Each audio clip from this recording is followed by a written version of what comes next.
Hello and welcome to Race for the White House, our daily show where we bring you the latest from America's political landscape. Today on the show, we'll talk about the Democratic National Convention, which kicks off today. Also, we'll discuss an intriguing question. Will Americans actually vote for a female president? All of this and much more is ready for you, so let's get started. In the last couple of weeks since Joe Biden abandoned his lackluster re-election bid, the Democratic Party's fortunes have changed dramatically. Today, this change will be on full display. Vice President Kamala Harris is now heading into the 4-day Democratic National Convention, riding a historic whirlwind. Her campaign has broken records for fundraising, has packed arenas with supporters, and has turned the polls in key battleground states in the Democratic Party's favor. Now, with less than 80 days to go for Election Day, the party is hoping to ride this wave of enthusiasm to victory. This year's convention is being held in Chicago, a Democratic stronghold that last hosted the convention in 1996, when Bill Clinton was president. More than 4,000 delegates will convene at the DNC to recognize Harris as a Democratic nominee and Governor Tim Walz as her running mate. Historically, the purpose of these big conventions has been to formally nominate the party's presidential candidate. Party members representing their states get together to pledge support for a nominee.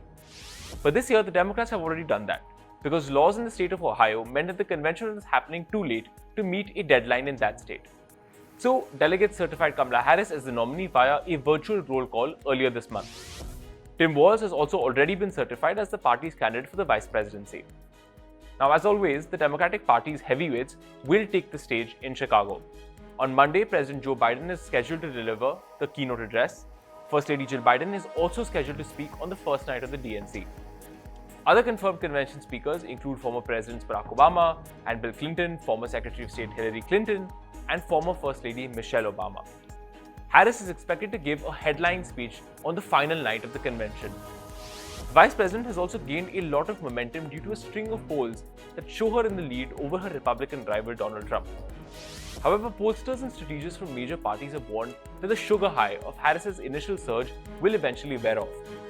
In fact, strategists believe that the personal story and journey of Kamala Harris may be inspiring, but the issues that will help her garner votes are inflation, jobs, national security, and the Israel-Hamas war. As a matter of fact, Harris is already facing increased public pressure to provide campaign plans for her policies if she should be elected as president. Harris may also have to navigate intra-party squabbles over America's support for Israel's war against Hamas and Washington's continued support for Israel's onslaught in Gaza. But if all goes as planned, the Democrats will leave Chicago energized and bullish about their prospects in the November election. As Kamala Harris gears up for her 2024 presidential campaign, she also faces a host of challenges, particularly the persistent gender bias that has historically hindered female political candidates. Despite progress towards gender equality, the United States has yet to elect a female president. The American political landscape has long been dominated by men, creating an environment where female candidates face extra hurdles to be seen as viable contenders. Women now hold 28% of seats in Congress, with 25% in the Senate and 28.7% in the House of Representatives. While this represents significant progress from the early 20th century, equal representation remains elusive. Gender stereotypes complicate the path for female candidates. Traits generally associated with strong leadership, such as decisiveness and assertiveness, are often viewed negatively when exhibited by women. This double standard can undermine female candidates, as seen with Hillary Clinton's 2016 campaign. Clinton faced scrutiny over her likability and emotional stability, issues that could also affect Harris. Media portrayal frequently emphasizes female candidates' appearances and personal lives rather than their policies and qualifications. According to Pew Research, female candidates often receive disproportionate attention on aspects unrelated to their political platforms, which can hinder their ability to effectively communicate their agendas. Voter bias further complicates this landscape. Some voters may unconsciously prefer male candidates or harbor doubts about the effectiveness of female leaders, shaped by deeply ingrained societal norms. This bias can impact Harris's campaign, where issues of electability are likely to be raised. Donald Trump has already questioned Harris's electability, framing her as too radical for mainstream America and using her past low polling numbers to cast doubt on her broad appeal. Racist attacks add another layer of complexity. Trump has already attacked Harris on racial grounds, questioning her identity and using dog whistle politics to appeal to his base. These attacks aim to alienate her from potential voters who might otherwise support a candidate of diverse backgrounds and progressive values. Harris will also face double standards where her actions and behaviors are likely to be judged more harshly than those of her male competitors. This scrutiny can skew public perception and create additional challenges for her campaign. Media focus on Harris's personality, appearance, and public speaking style, rather than her qualifications and policy positions, mirror the scrutiny faced by Clinton in 2016. And this bias can overshadow her policy proposals and achievements, making it harder for her to present a coherent and appealing platform. Sexist rhetoric from opponents and certain segments of the electorate will also be another challenge. Trump has already used sexist language, referring to Harris as nasty and questioning her temperament. Such attacks reflect broader societal biases where assertiveness and strength in female candidates are often negatively portrayed. The historical precedent set by Clinton's campaign also presents a challenge. Despite her qualifications, Clinton's defeat may have reinforced the belief among some voters that a female candidate cannot win the presidency. This historic bias poses an additional challenge for Harris as she now seeks to break new ground in American politics. Harris's 2024 campaign will need to address and overcome these entrenched gender biases. By focusing on her qualifications, policies, and vision for the country, and by strategically countering stereotypes and biases, her campaign can work towards achieving a more equitable representation across the US political spectrum. The road ahead is fraught with challenges, but Harris's campaign represents a crucial step towards greater gender equality in American politics. For more on this, we are now joined by our White House correspondent, Rohit Sharma. Rohit, could you tell us a little bit about how the historical context of women in US politics influences the challenges Kamala Harris is likely to face in her presidential campaign? Look, there is no denying that the history, is against her. The U.S. politics has presented significant challenges to a female candidate in the past, and Kamala Harris is no different. I mean, the fact of the matter is that women have been underrepresented in political offices for most of the U.S. history. I mean, in 248 years, the first member of Congress or House was elected in 1916, and the first Speaker of the House or female Speaker of the House was only in 2007 in Nancy Pelosi. So there's very small percentage of females in high-level positions in America, and this long-standing gender disparity, is a big challenge for Kamala Harris, and to be able to run a campaign against such bias is a very, very difficult job. And male candidates obviously do not have to fight this hurdle. Now this also presents an opportunity for her, obviously, to win this and become the first ever. But then she has to not only overcome these biases, but also deeply ingrained norms in the society that have historically excluded women from political power, and then she happens to be a woman of color. So I think she's definitely fighting two battles at the same time. And could I also ask you, what are the public perceptions of Kamala Harris? Do they in some way reflect broader gender biases against women candidates in elections? Look, she faces the same set of bias that any other female candidate would. I mean, there is a broad gender bias in the American society and culture and politics. She is getting scrutinized for her personal traits. We've seen Trump attack her likability, her emotional quotient, her race.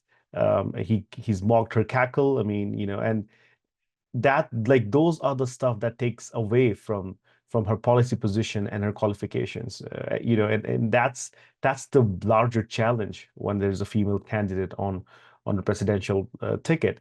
Now, this scrutiny is obviously rooted in gender stereotypes, questioning women's suitability for leadership roles, positions, and she does face double standards where her decisiveness or her assertive nature is labeled as aggressive and unlikable.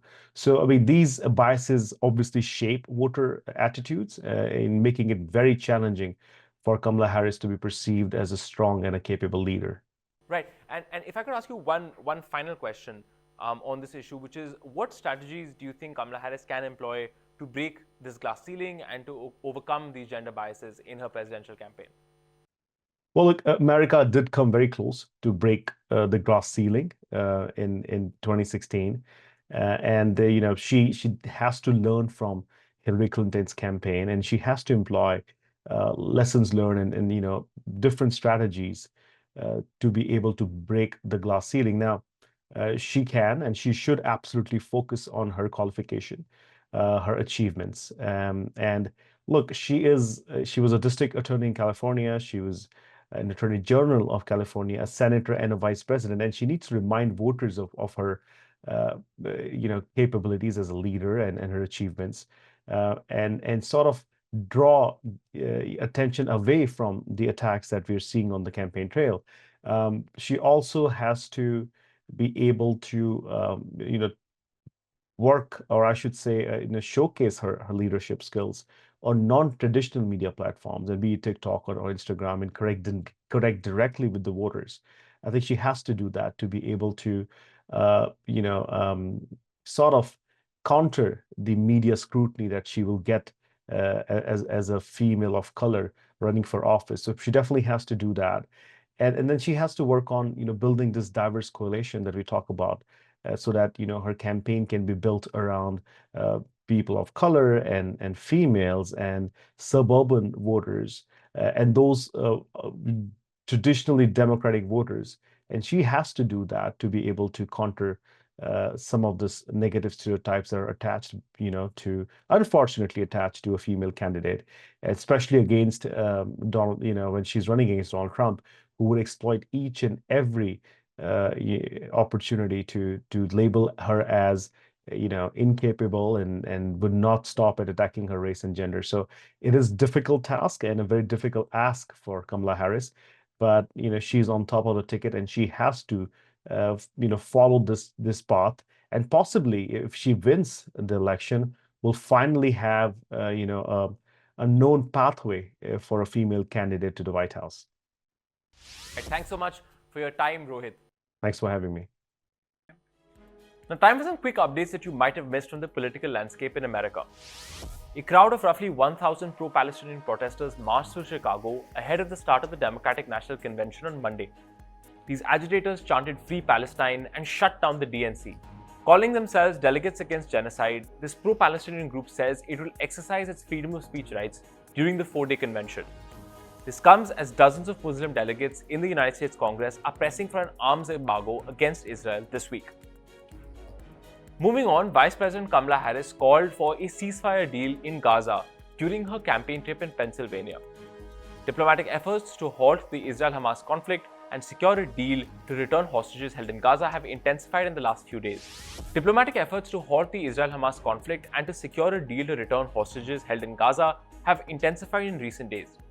Talks mediated by America, Egypt, and Qatar are set to continue this week in Cairo, following a 2-day meeting in Doha last week. This comes on the heels of US Secretary of State Antony Blinken's meet with Israeli President Isaac Herzog on Monday. According to reports, Blinken plans to continue intensive diplomatic efforts on the ground in Israel for a truce deal. Republican vice presidential candidate J.D. Vance has sparked controversy by comparing Kamala Harris to convicted sex offender Jeffrey Epstein. Donald Trump's running mate made these remarks while slamming Harris's approach to inflation policy. Vance's comments came as he expressed frustration over recent polling data showing Harris leading over Trump by 4 points. Despite the polling indicating Harris's favorable position, Vance dismissed the results as misleading, suggesting they were part of a media strategy to undermine Republican support. So that's all today. See you tomorrow with the latest updates from the American election battleground.